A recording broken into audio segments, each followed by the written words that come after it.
Lynn, we look forward to your leadership during the next 2 years, and you will have our full support in realizing your dream for our society.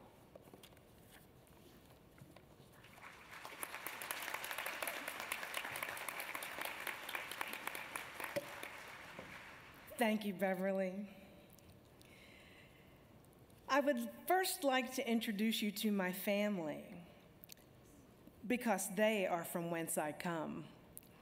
My oldest brother, Cheryl Babb, seated with his wife, Nyla, please stand, you two, is the chancellor of Cairn University near Philadelphia, Pennsylvania.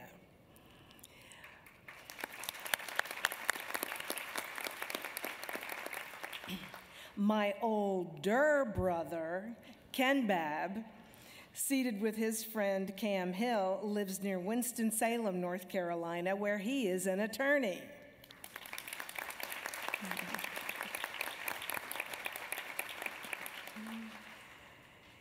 They are my foundation, and they have walked with me through many tumultuous times. I love you, brothers. My chosen family includes friends, state organization, and chapter members from Pennsylvania. Please stand, Pennsylvanians.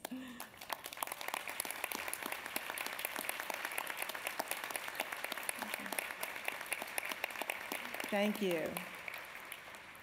They are the people who know the song in my heart and can sing it back to me when I have forgotten the words. I love you all. If I am prepared for this position at all, it is due to the mentorship of so many women. Beverly Helms, Jency Souders, and Sandra Bull, I will always be in your debt. Thank you. Thank you. Whew. It is an awe-inspiring thing to be a steward of an 85-year-old society for key women educators. It means that during this biennium, we will have to have a clear vision for how to pursue another generation of growth. This is not a one biennium job when you are an 85-year-old society. We will have to make decisions for the long run and continue to move to a higher level of value for our members if we are to survive. Both parts of our vision could put Delta Kappa Gamma on the way to making a local, community, and global impact on teacher-leader development. It is my view that we should be utilizing our human capital and monetary resources to focus on these two issues. First, leading women educators is our vision to maximize the skills and sustainability of our teacher members. It focuses on increasing their leadership capacity to drive schools of change. Nothing could be more important in schools today than learning how to leverage distributed leadership to more effectively execute goals within members' sphere of school influence, to lead teams of educators, to improve school environments, promoting the learning of students and the aspirations of teachers. The second part of our vision is impacting education worldwide. Nothing could be more personal, intimate, and local than the process in which youth comes to age while learning from a gifted teacher. The ever-increasing financial and technological gap between more developed and less developed nations is our mission to eradicate through education. I think that nothing less is at stake today than the survival of democracy across the globe and the role of public education in that enterprise. Both of these imperatives deserve all the energy and resources that we have to advance our society of women educators, the nation, and education itself. Advancing forward, what does that mean? I'm going to say a few key words and phrases, pausing after each to let you conjure up your thoughts related to that word or phrase, and then we'll put them all together. Change.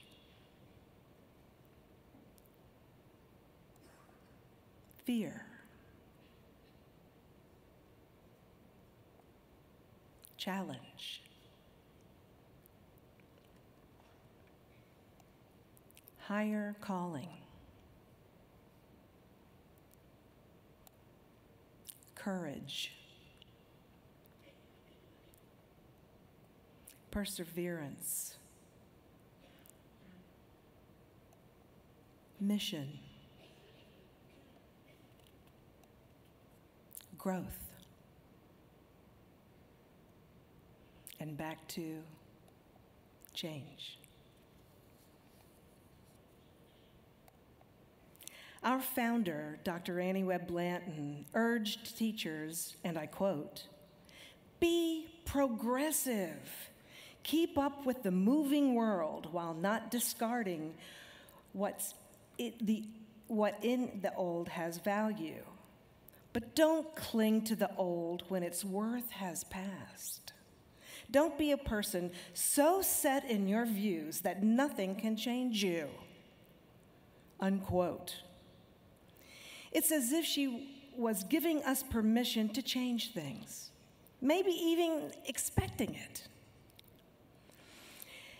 There have been past days of change and fear related to new technologies, new school structures, new processes, and new paradigms in recent years, but those days of change and fear are nothing close to the changes and fears that we'll all be experiencing in schools and communities across the 17 member countries of DKG and the world in the coming decades.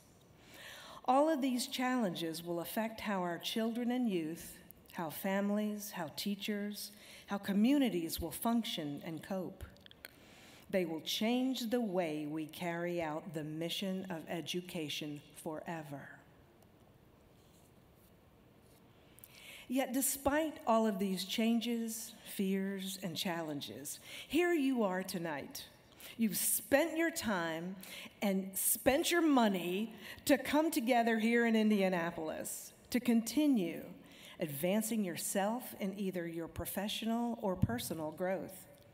You've made a choice to listen to your higher calling, knowing that if you persevere, and you are committed to persevere, if you keep your eye on the purposes and mission of DKG, you will be able to impact education locally and worldwide.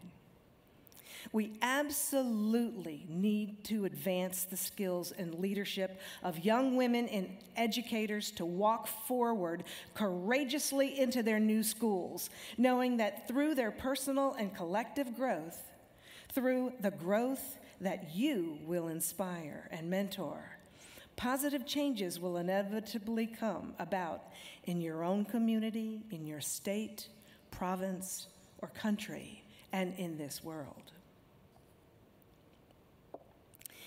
In April, I met 95-year-old DKG icon woman Geraldine Johnson at the Connecticut State Organization Convention, a member of Beta Chapter for 60 years. She became a principal in 1961, served as the assistant superintendent of Bridgeport Public Schools, the second largest school system in Connecticut in 1969, then went on to become the first African-American female superintendent in 1976. Governor Ella Grasso listed Geraldine as one of Connecticut's 100 most distinguished women in 1976. In 2008, a new elementary school was dedicated to her and named the Geraldine W. Johnson School. She told me that she never would have been able to accomplish anything in her career if she hadn't received a Delta Kappa Gamma scholarship of $500 to get her administrative certificate. There is no doubt that our members need scholarships to prepare them for advancement in their field of endeavor, but they need much more that we need to provide if we're going to attract young women educators to be a viable, sustainable society for the future. What young teachers need now, in these days of severe budget cuts, is hands-on assistance, mentoring, and personal and professional development. Yes, scholarships certainly will be necessary for them to progress, but not until they get their feet on the ground in their classrooms. The support for early career educators, our project, in your chapter, will be the essential imperative to attract these educators. Help them set up their classrooms in the summer. Mentor them throughout the year. Provide programs that will give them strategies to use in their classrooms on Monday morning. Delta Kappa Gamma has to be worth their precious amount of free time in order to entice them to join and to keep them committed.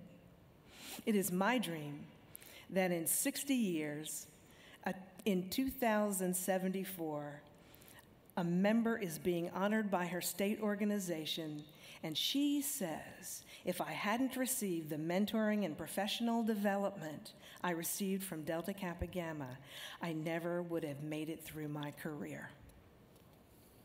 Our focus must change to be able to realize that our dream during the coming biennium, we will look to extend our audience and extend our reach by bringing in the new Delta Kappa Gamma icon women who will advance us into the next generation and evolution of our society. We also will be looking to develop new sources of revenue. I hope to assemble a diverse team of committee members and chairmen to jumpstart this initiative in 4 simple steps. First, we'll set high-quality targets. We'll be identifying women who have potential to make a difference in their work and in the community and invite them to join a professional society of key women educators, not a sorority or a social club.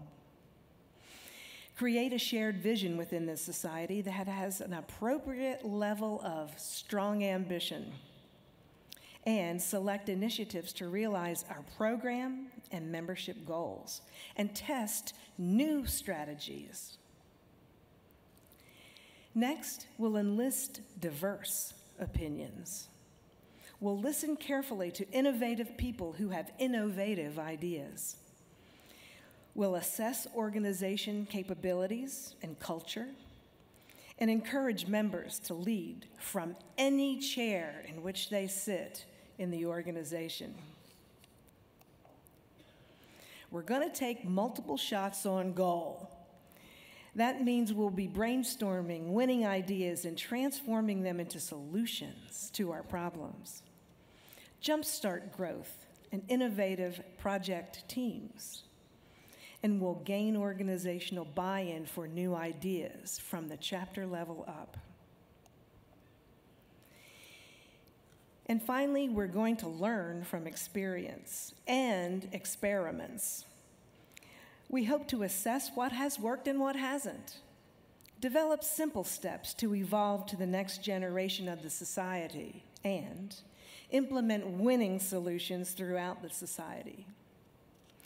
It is not striving to be the best that produces change, but it is self-knowledge and awareness. This biennium, we're going to examine who we really are and look at ourselves more clearly and where we need to become a sustainable force in promoting educational excellence. In life, the journey is the reward. You should live every day like it's your last one, said Steve Jobs. In your chapter, if you're always waiting for something to happen, to make things better, or we'll do that when we get more members, more money, etc., then you're putting off the healthy, vibrant life of your chapter, waiting for something to occur. And it invariably just remains the same. I credit Walter Isaacson's book on Steve Jobs a lot in getting me to look at this very differently. His dream was always in his journey. For some, DKG becomes a destination, a check-off in life's to-do list. Get it on my resume. For me, it remains with me as part of my journey. When I joined, I thought of it as a group of like-minded women. But somewhere along the line, I think it clicked for me that it's not a group of like-minded women at all. Just think about these last few days. Delta Kappa Gamma is a spirit that I take with me for the rest of my life. Said in a very simple way, that's the magic of Delta Kappa Gamma. Rosalind Carter said, "A leader takes people where they want to go. A great leader takes people where they don't necessarily want to go, but they ought to be." I hope you will join me this biennium in evolving the society where it ought to be in order to sustain the magic. Our theme will be 85 years and beyond, advancing key women educators for life. In order to realize this theme, don't ask what the society needs for you to do or for what your chapter needs to do. Ask what makes you come alive. And go and do it. Because what the society and what your chapter need is members who have come alive. Thank you.